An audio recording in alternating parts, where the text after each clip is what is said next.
The Mercedes S550 has one of the coolest backup cameras on the market. And backup cameras aren't something that's really talked about a lot when people are reviewing cars. There's just too much to a vehicle to cover everything. But the S-Class does backup cameras like nobody else. One thing that I love is you can activate the camera system with a button.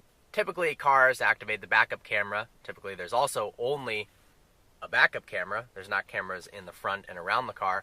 You have to put the vehicle in reverse. The S-Class, though, it's got a button here on the side to the left of the steering wheel. You press that, and it brings up the screen.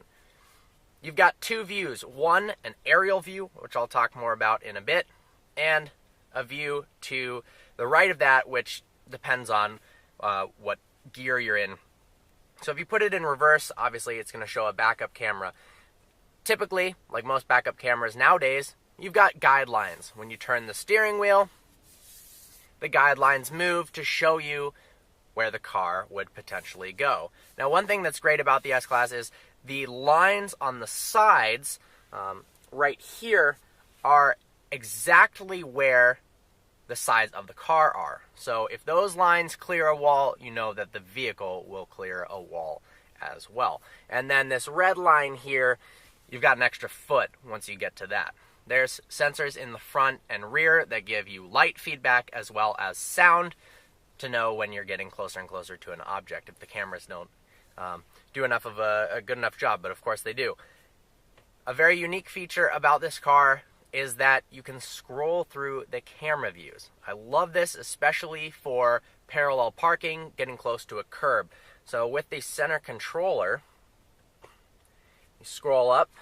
Now, you can scroll. This shows you a more zoomed in rear view. Now you've got side view. You can see both sides. I'm inside the lines of the parking spot. You can use this, if I throw it in reverse, to trace along a curb. Very nice. Put it back into forward view. And it's got the same guidelines for a forward view as well. You can do it up to like 20, 25 miles an hour. I tried activating it on the freeway. It told me it was too distracting, so it wouldn't allow you to do that. I kind of agree. It probably would have been really distracting, but it would have been cool. Activate the camera again. Let's scroll through some more views. So we've got 180-degree front view, a more zoomed in front view, left side, right side, more zoomed in version of that, rear of the camera, rear of the vehicle. The coolest thing about this car's backup camera, though, is the aerial view. It's got 4 cameras, front, sides, and rear, that piece together a picture of this S-Class like a drone was flying above it 30 feet up. It's really, really helpful for maneuvering in tight spots, seeing walls on the side of you or behind you. This is a very big vehicle, 198 inches long. If it didn't have this advanced backup camera system, it would be pretty annoying to park. But it does. You can also tell, and this is what I use it most for, is when you're perfectly in the lines in a parking spot. I can't see over the sides to really tell where I'm at. If you're coming into a parking spot at a harsh angle, it's hard to tell. But with this, you can very easily see that I am within the lines. And I'll back up, do a little demonstration here. The graphics are really great as well, and the refresh rate is nice. A lot of times, you know, it might have good graphics, but it's refreshing at 9 frames per second or something instead of 30 or 60, and you don't really get a good view of what's going on when you're moving. A lot of people complain about backup cameras not working that well in the dark. The lighting is really good on the S-Class as well. All right, let me drive around this parking lot, see if I can come up with some useful ways that I use it.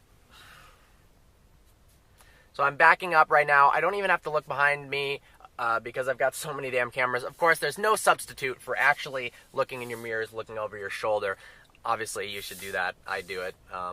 Do you really want to trust a camera aggressively backing up in a car like this?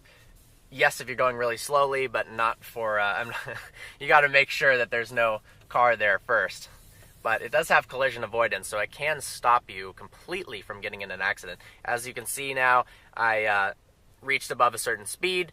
The camera shut off. Now I'm on the main screen. Let's activate it again with this button and come towards a curb. What I love, especially with the Sport package, This front end is a little bit too low to go over a curb. So the front camera is excellent. As you can see, I'm approaching the curb and wait till the red line gets there, and then I stop, and I know that this has a very long hood, so it's hard to judge exactly where the curb is in front of the S-Class, but with the camera, super easy. You can also tell with the aerial view that I am parked directly in between the lines, which is a rare feat these days. People are pretty bad at parking. Well, I hope you found this video informative. Wanted to give a personalized experience with the S-Class surround view camera. I really like it. It's one of my favorite features of the car. It makes driving a vehicle this large usable and doable. Otherwise, it'd probably be pretty annoying. Look forward to seeing you next video.